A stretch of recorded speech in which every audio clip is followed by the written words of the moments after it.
الله سبحانه و تعالی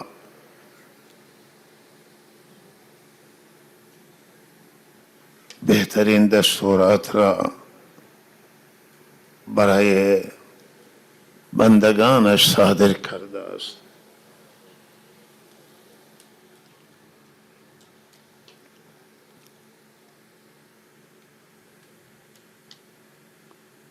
و اینها قانون الله تعالی هست و قوانین الله تعالی، دستورات الله تعالی بهترین دستور، پاکترین دستور. الله میخواهد که من و شما در دنیا هم راحت باشیم، بشر در دنیا هم راحت باشد و در آخرت هم راحت باشد. قوانینی که الله تعالی در دنیا گذاشته بهترین قوانین و نه ما ظلم بکنیم بر کسی و نه مورد ظلم قرار بگیریم. لا تظلمون ولا تظلمون، نه بر شما ظلم بشه نه بر دیگران ظلم کنید.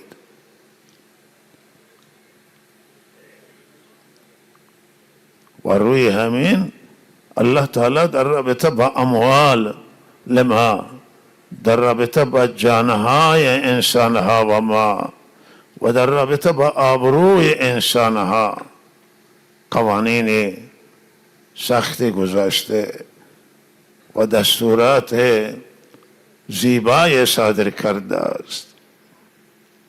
سه چیزن که بسیار مهمن و حیاتیان و مایه حیات برای انسانان. هم اموال مردم بسیار مهمن و اینجا اولین دستور در رابطه با اموال مردم، دارایی مردم، اینا حیاتی و مهم هست که حفاظت بشن و مورد دستبرد قرار نگیرن. کسی به دست به اموال مردم نیندازد و همچنان دست به آبروی مردم. همان اندازه که مال محترمه و مال حرمت داره مال مردم و حرامه تعرض به مال مردم و به جیب زدن مال مردم، به اختیار گرفتن مال مردم، همین اندازه حیاتی هست آبروی مردم و حیثیت مردم، که مردم آبرویشون و حیثیتشون به خطر نیفته و به آبرویشون تعرض نشود، به حیثیتشون تعرض نشود.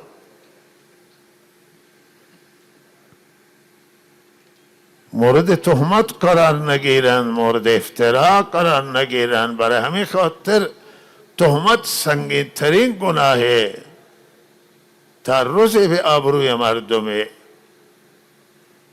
تبلیغات سو برای مردم کردن، این هم بالاترین گناه است و بدنام کردن انسانها و تحقیر کردن مردم و اینها از گناههای سنگین و از حرمتهای سختن. و همانطور سروران تعرض به خون مردم، ریختن خون مردم، کشتن انسانها از گناههای سنگینه. قتلهای ناحق، برادر کشی، کشتن انسان آخرین جنایت و آخرین جرم و سخت‌ترین جرم است.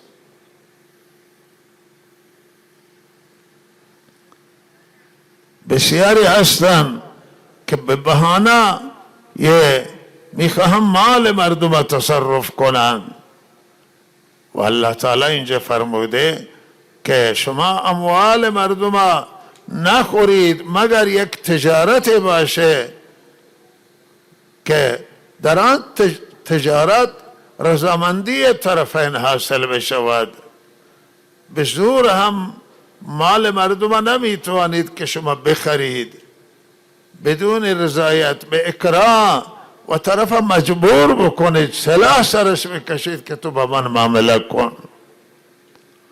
و این حرامه و جایز نیست. باید طرف از ته دل راضی باشه به شما بفروشه. شما او زمان میتوانید مال مردم تصرف کنید و استفاده بکنید که از تجارتی باشه که رضامندی توش باشد، خوشنودی توش باشد، اکراه و اجبار نباشد. تنها راهی که تصرف بر مال مردم جایزه یکی همین تجارتی که الله اینجا مطرح کرده است و عموما همینه. و گاهی از طریق ارث انسان مالک می شود، میراث تعلق میگیره به شخص و این مال برای انسان حلاله و مصرفش برای انسان جایزه.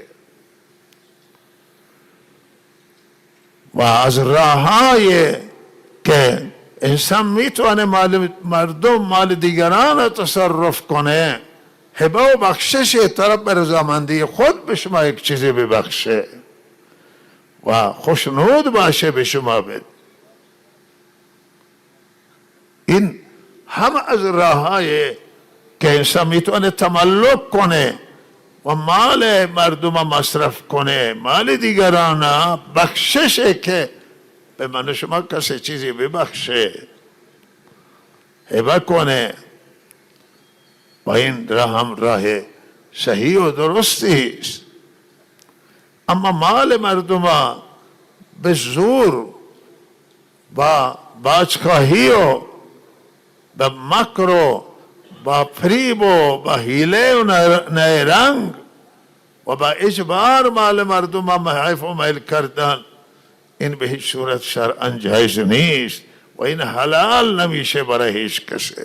مال حرامه، مال دیگرانه و این مال حرام، مال وارثه، مال یتیمه، مال صغیره و مالی که به زور آمده و طرف راضی نیست، از مجبوری خود به دست خود به شما داده ولی رضامندی نداره، ناراضه.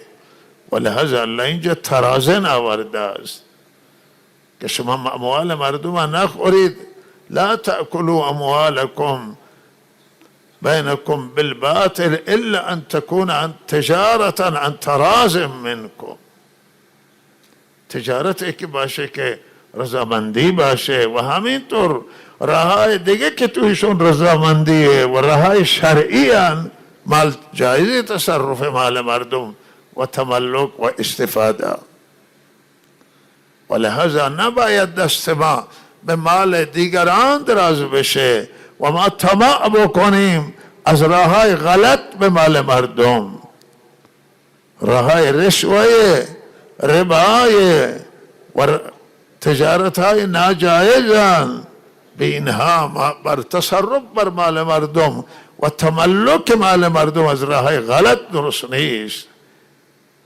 او تجارت مندی، تجارتی که از خوشنودی تملک مال مردم صحیح است و پرهیز از مال مردم که از راه اشتباه بیاید، از راه غلط بیاید، یا مال زور باشه و یا مالی که با از طریق رشوه به دست آمده است. لحاظا از این اموال باید دوری کرد و پرهیز کرد.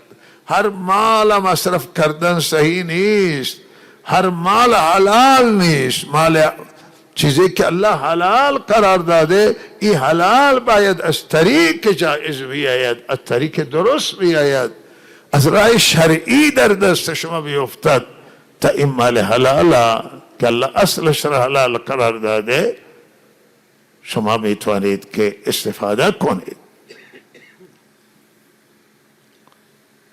ولذا باجخواهی، رشوه و خازی، به زور گرفتن مال مردم، سرقت، رهزنی و اختلاس، اینا همه حرامن و خلاف شرعن و با نص صریح الله تعالی حرام قرار داده اموال مردم را بر ما، اموال الناس را. و حضرت رسول صلی الله علیه و سلم در حجت الوداع در صحرای منی و حجاج جا فرمودند جمع کنند و صحبت کردن برای حاجیان و فرمودند که الله تعالی مردم برای شما حرام قرار داده مال مردم را و ابروی یکی دیگر را، ابروی مردم، خون مردم بر شما حرامه که حرمت یومکم هذا. فرمود همونطور که امروز روز عیده و بسیار روز محترمه و دارای حرمت، مال مردم همینطور دارای حرمتن و برای شما حرامن.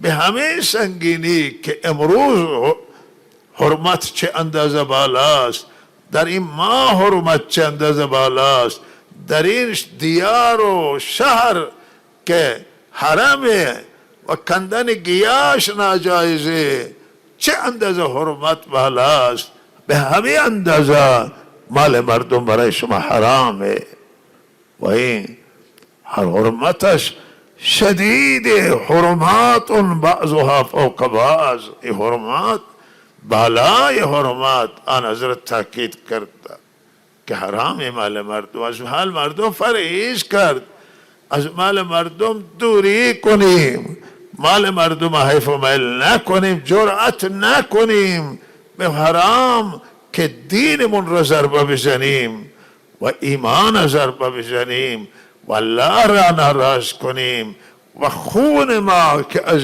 این حرام تولید میشه خون حرامی باشه و ناپاکی باشه و بدن من را ما به حرام تربیت که بکنیم خدا نجات بده. فرمودن هر انسانی که به حرام تغذیه بشود فالنار اولا به، نار و جهنم اولاتر به اون بدن. او بدن مستحق جهنمه و استحقاق جهنم را داره، بیشتر از هر چیز استحقاق جهنم داره و الله تعالی نجات بده. به فرزندانمون حرام ندیم و فرزندان بچای کوچک حرام ندیم، حیوانات حرام ندیم که اینها هم حرمت در این حیوانات تاثیر منفی میگذارد و گوشتشون خراب میکنه و زراعت مردم به حیوانات بدیم یا مال حرام جلو مردم بیندازیم. نه، مال مردم، مال حرام مال صاحبشه و باید این را برگردانیم به صاحب. از هر رایی که به دست آورده باید واپس کنیم به مردم، برگردانیم به مردم، چون این مال مردمه. حتی این برای سگ هم حلال نمیشه، وقتی که صاحبی داره مال صاحبشه. شما از مال خود جلو سگ بیندازید، جلو حیوانات بیندازید و مال دیگران به این حیوانات ندید. مال حیوان حرام، این نجسه. گرچه مال اصلش حلال، گوسفنده، گوشت حلاله، ولی این مال مردمه، حق مردم تعلق گرفته، مصرفش برای صاحبش حلاله و برای کسی که این را از راه تجارت بخره حلاله، نه برای کسی که تصرف به زور بکنه و تصاحب کنه و سرقت کنه و غصب کنه. این به هیچ صورت حلال نمیشه. به هر دستی که این بره، تا هر جایی که کسی این مصرف کنه ضربه میبینه و این حلال نمیشود. الله من شما را نجات بده.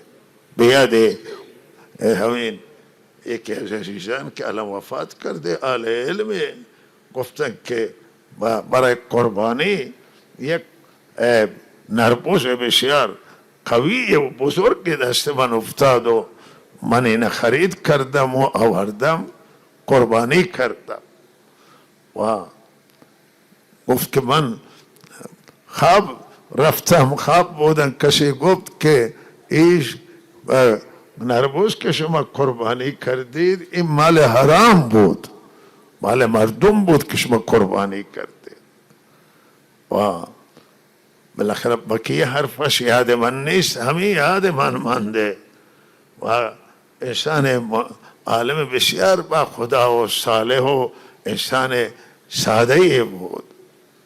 گفت که بلند شد از خواب و رفت و گوسفند پیدا کرد، دیگه گوسفند آورد قربانی کرد. لذا این گوسفندایی که قربانی میشن اگر این مال هر مردم بشن قربانیشو حلال نیست. و اگر کسی اینا را بخره به این نیت که پول هم ندهد، چنان افراد هم شکایتشون شده که گوسفندای مردم خرید میکنن برای قربانی و پول نمیدن و صاحبان گوسفند و صاحب مال سرگردانه که گوسفندش هم دست داده و قیمتش به او بر نگشته. بابا شما عبادت با این بجا آوردید، این نباید پولش اگر شما ندارید، کسی نداره چرا بره قرض بکنه؟ قربانی بر سر او نیست، نکشه گوسفنده.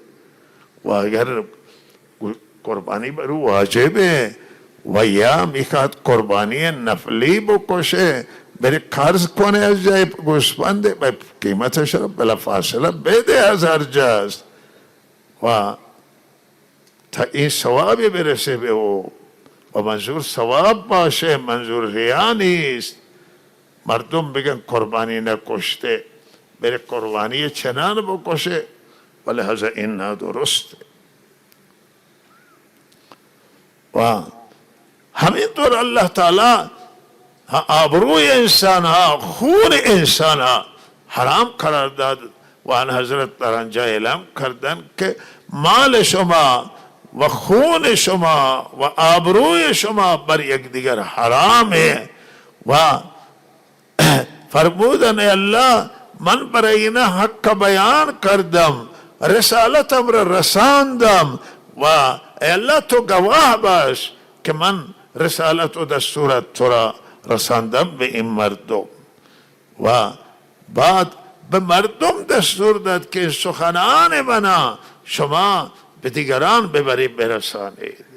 ببینید برای این سخنان آن حضرت ای بالاخره حالا اینجا به اشاره به کل چون آخری از آخری صحبتهای زندگی آن حضرت اشارات به هم کل ادای رسالت هست و وظیفه آن حضرت که میگه من بیان کردم حق رسوندم یا الله گواه باش تو، با انگشت اشاره کردم به سوی آسمان.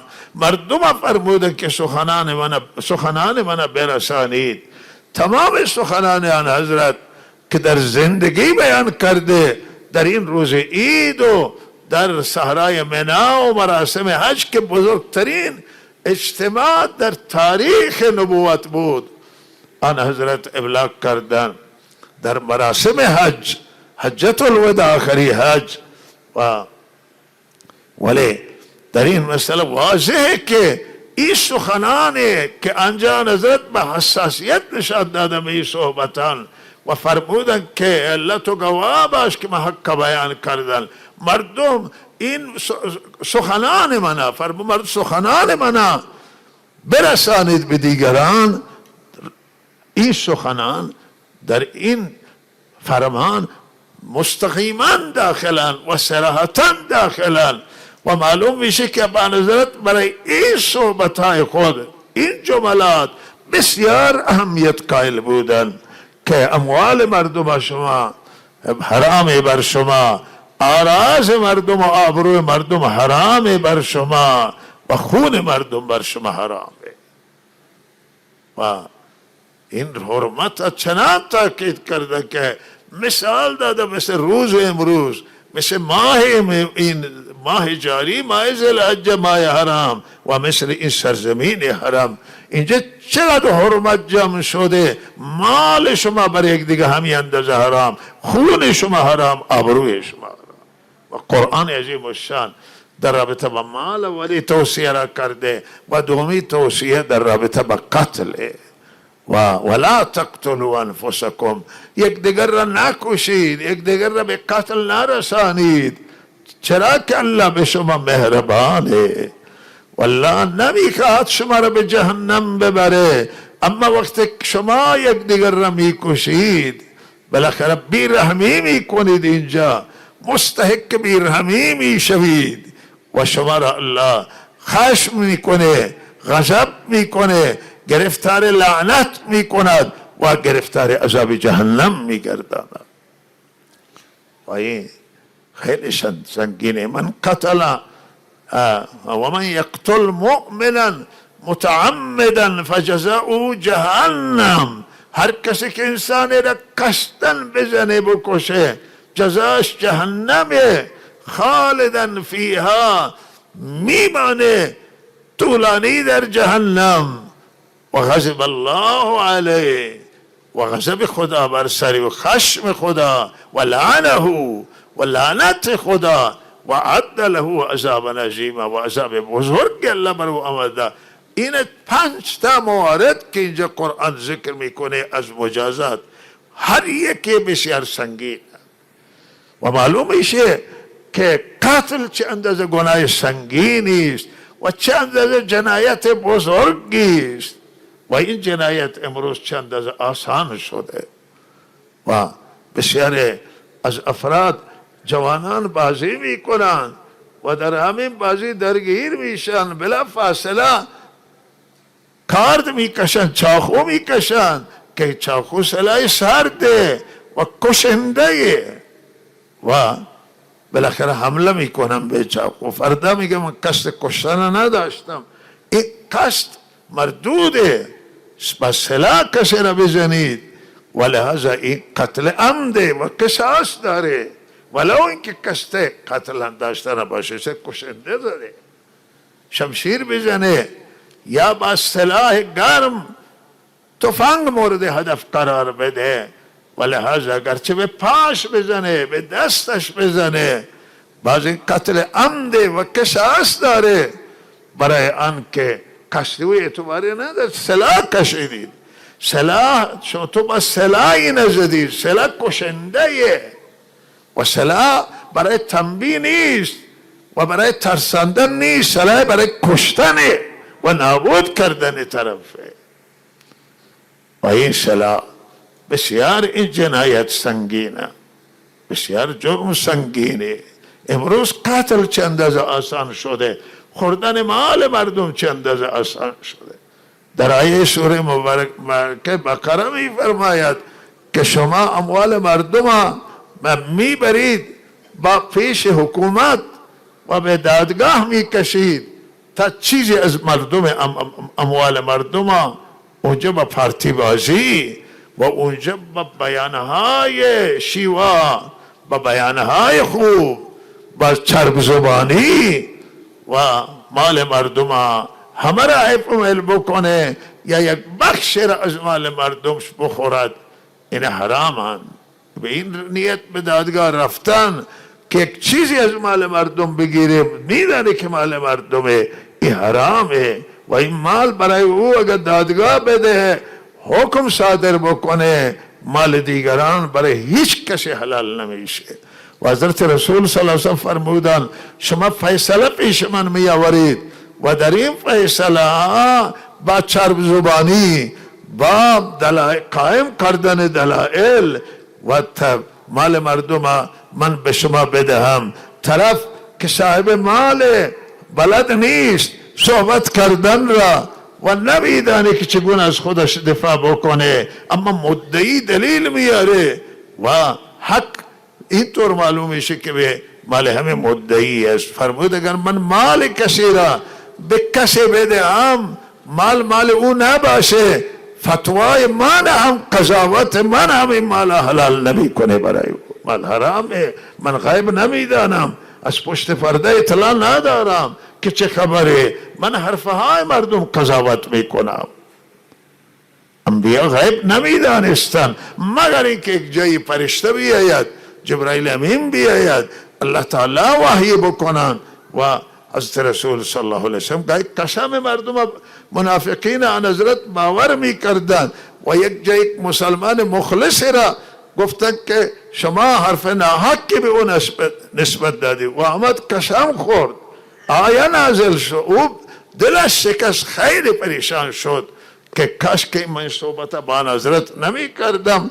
بر طرف آمد قسم خورد و آن حضرت حق به او را داد، گو که حرفی نگفته و شما ناحق به حرفا نسبت میدید، سوگند میخوره.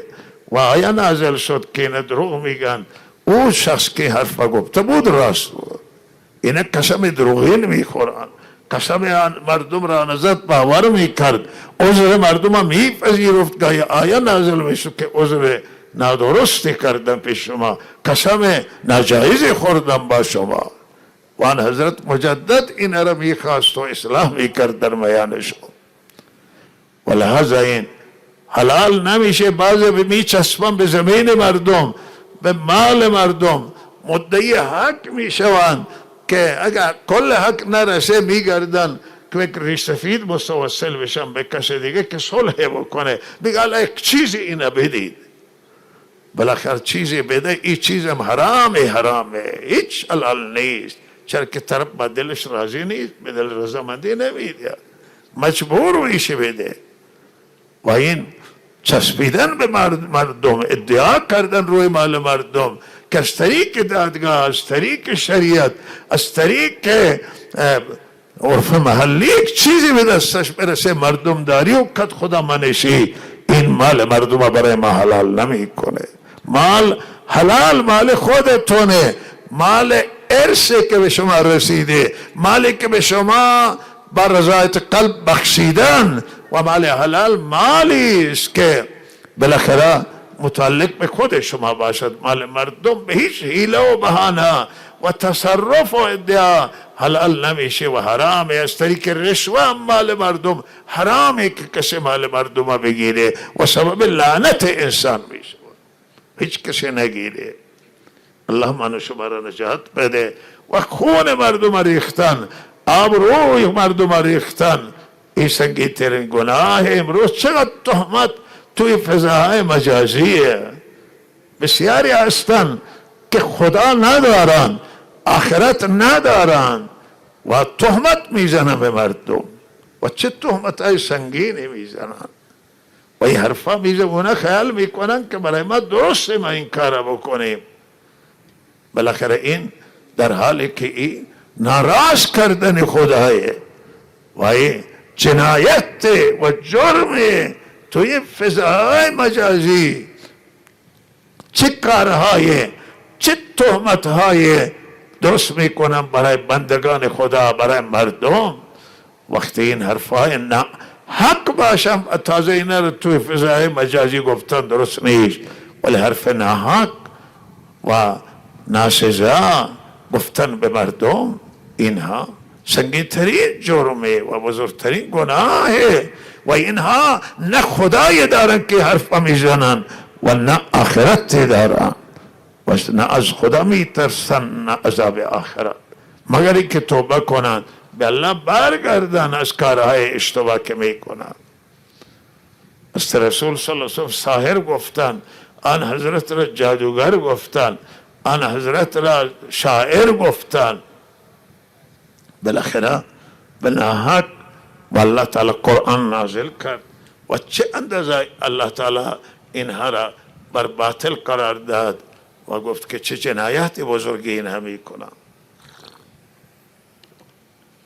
به هر حال عزیزان من، امروزه یک چیزی که توی جامعه ما زیاد شده الان، مخصوصا که گرسنگی هم هست و مشکلات هست و فقر فساد به بار میاره، این قتلای ناحق زیاد شده و گروگانگیری زیاد شده و دعواهای قدیمی 50 سال پیش از اینه، 40 سال پیش از اینه، که هزم از ریش سفیدان هم و هم علما و نباید این دواهای قدیمی را کسی گوش کنه.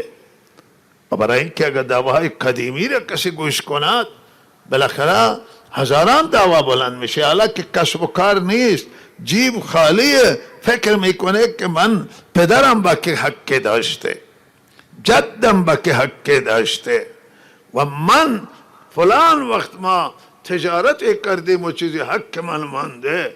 بالاخره این بیاید به شریعت که شریعت میکنم بره پیش ریش سفیدان که ریش سفیدی چیزی به دستش بیاد، نباید حرف او شنیده بشه.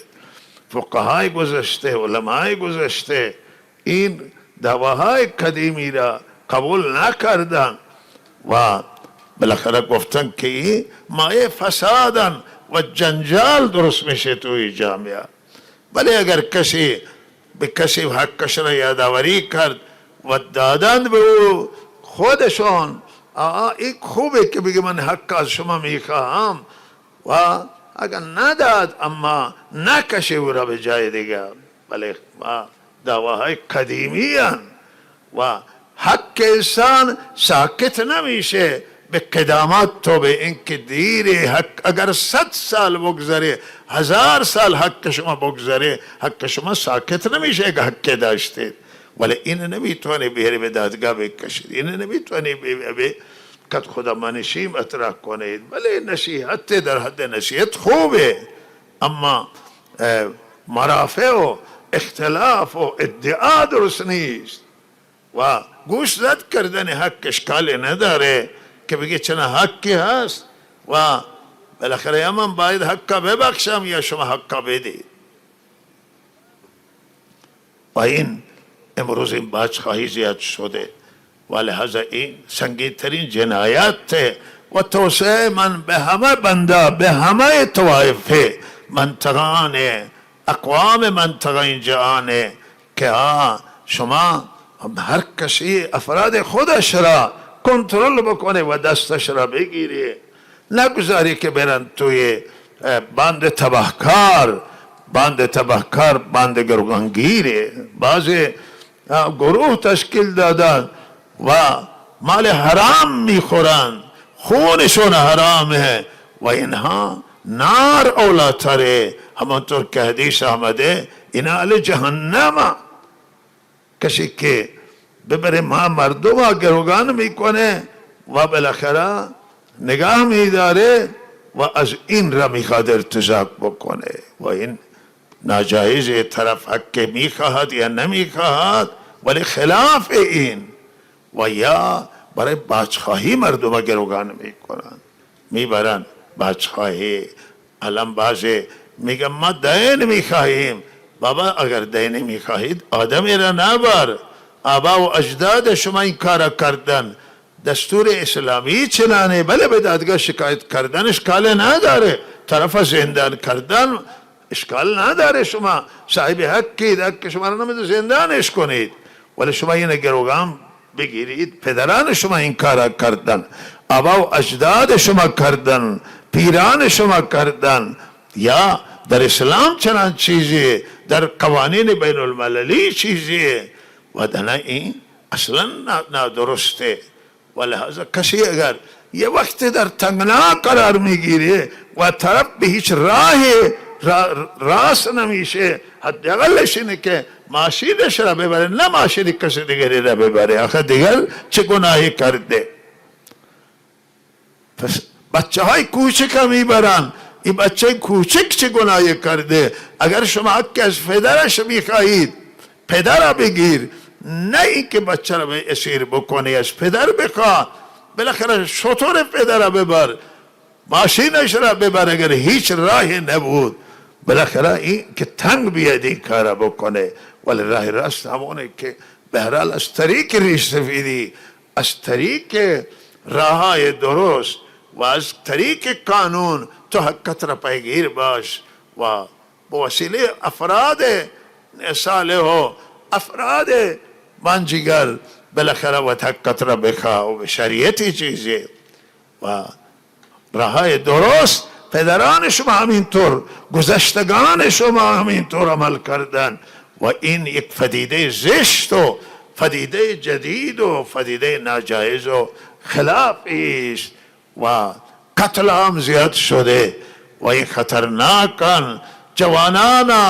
جوانان باید ما تفهیم بکنیم و این نیاز به یک عزم ملی در جامعه ما دارد، عزمی که تمام علما زبان بکشاین صحبت بکنن، تمام نخبگان و تحصیل کردگان حرف بزنن با مردم.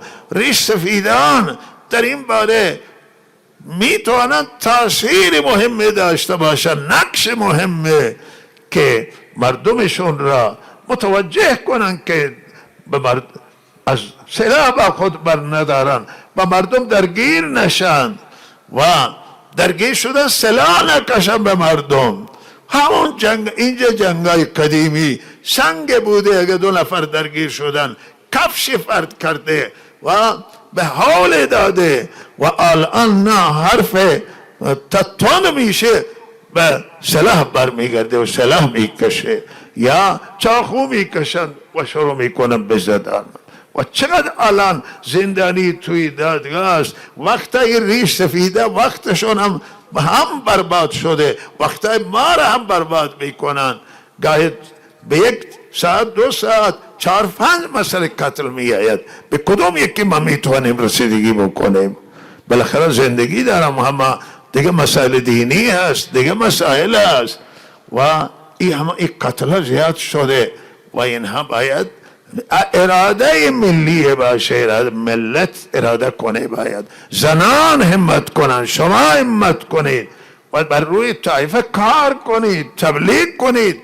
دیانت مهمه که دینداری میتونه مانع باشه، اینا نماز بخونن، مسجد برن و خدا را بندگی کنن، جماعت تبلیغی برن، راهای خیر، نماز جمعه بیاین، نماز 5 وقت مساجد شرکت کنن، قرآن یاد بگیرن و نباید جوانان ما ویل بکنن که سرمایه من و آبروی ما دست جوانانه.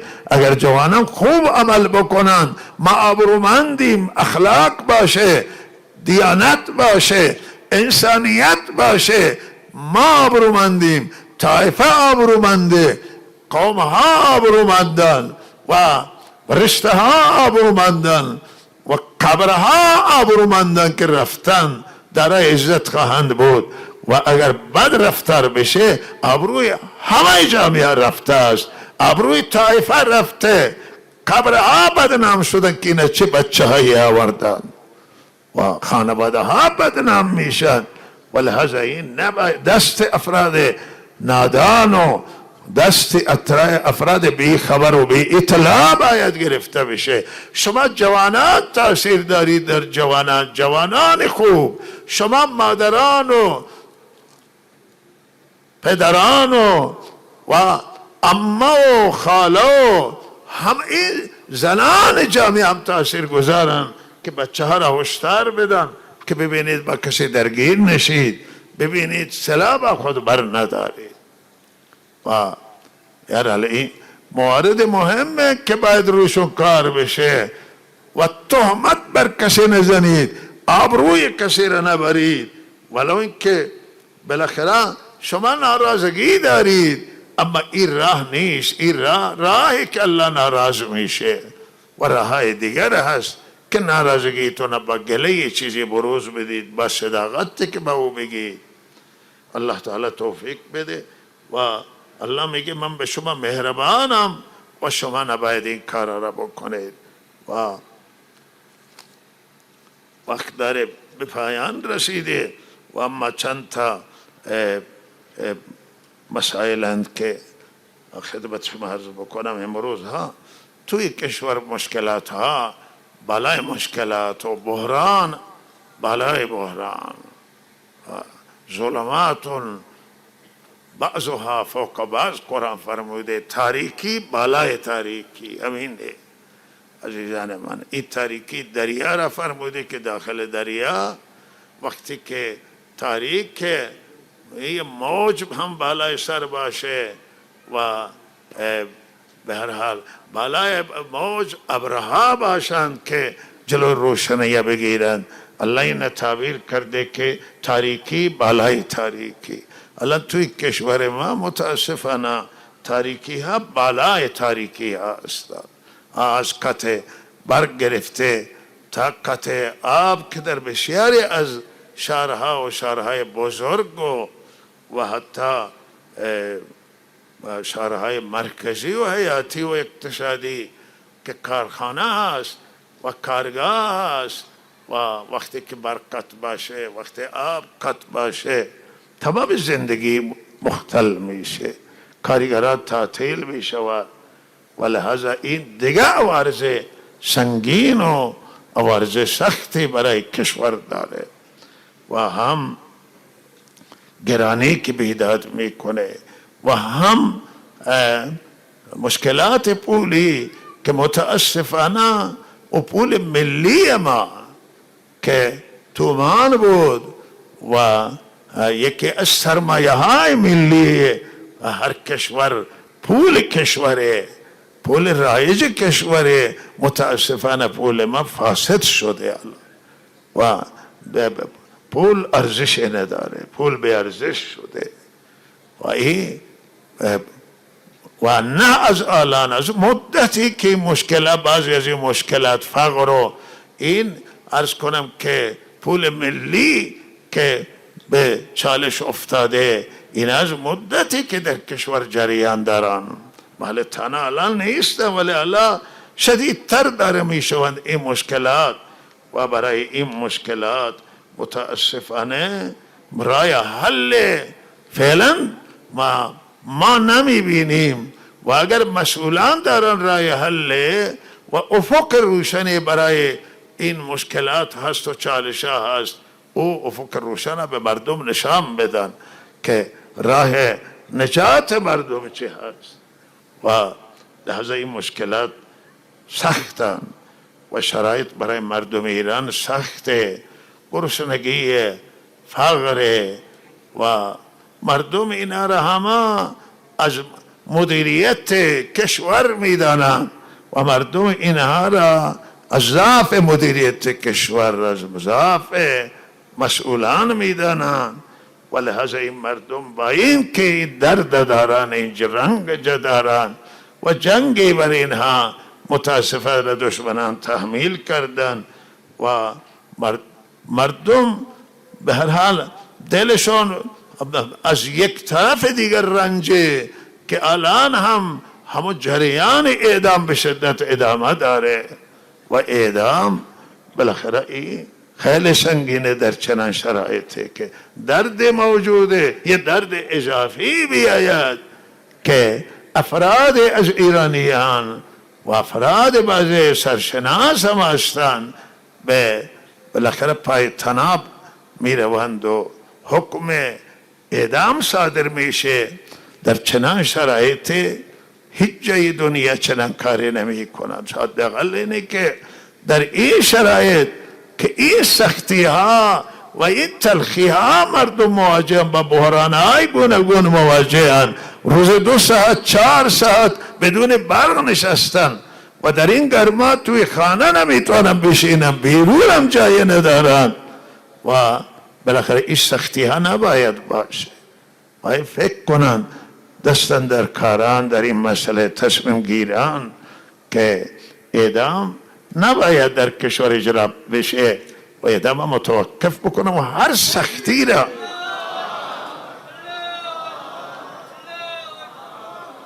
و هر نوع سختی ها را باید در کشور کاهش پیدا بکنه در این شرایط سخت که دل مردم خونه و رنجه و لحاظا این دیگه فشار اضافی بر مردم تحمیل نشه که از کشش مردم و از قدرت مردم و تحمل مردم خارج بشود و بالاخره به صورت دیگر بروز کنه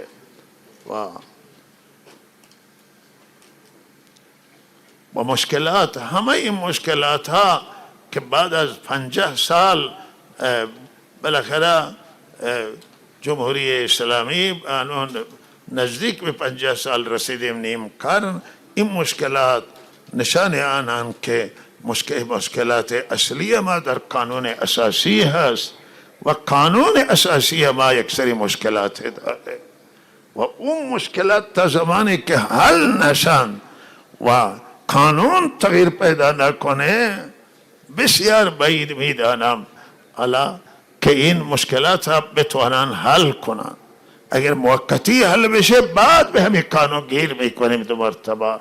ولهذا این قانون خدا نیست و سخت بنده وحی آسمانی نیست، قرآن نیست و این مصوبه بالاخره مجلس خبرگانه که گرچه علما بودند و دانشگاهی بودند ولی بالاخره اینا مسئول از اشتباه نیست بشر و الان تجربه ثابت کرده که خبرگان بسیاری اشتباه را مرتکب بوده شده در تصویب این قانون و اشتباهاتی کرده. ولی قانون از قوانین دنیا گرفتن، بسیاری چیزا از اجتهاد خود درست کردن. اجتهاد اشتباه میکنه، قوانین دنیا دچار اشتباه میشون بنبست. ولهذا خیرخانه مغزانه نیست که این قانون تا اصلاح نشود و درست نشه این مشکلات رای حل نداره و اگر کسی رای حل داره برای این ارائه بده که رای حل چیه مشکلات گیر میکنیم. الله تعالی توفیق بده و کمک کنه که همه مشکلات ها با فضل الله درگاه ناامیدی نیست و مردم ایران ناامید نیستن. همه ما ناامید نیستیم که الله تعالی بالاخره حالات عوض بکنه و شرایط عوض بکنه و مشکلات حل بکنه و تنها را همانطور که عزیز قبلا فرمودن، سخنران قبلی فرمودن که رجوع الله و تضرع و زاری خدا و برگشت به خدای و بنده توصیه میکنم به همه مردم ایران، به همه مردم منطقه که به الله رجوع کنند و به الله رضایی بکنند و انشالله دعاهای جمعی رد نمیشه. همه مادران، دختران، زنان و همه مردان بالاخره دعا کنند و انشالله این دعا سبب می شود که الله فرج بیاره و از الله تعالی بخوام استغفار کنه. همه ما استغفار کنیم از گناه هایمون و به الله مراجعه بکنیم. و صلی الله علی سیدنا محمد و آله و صحبه اجمعین.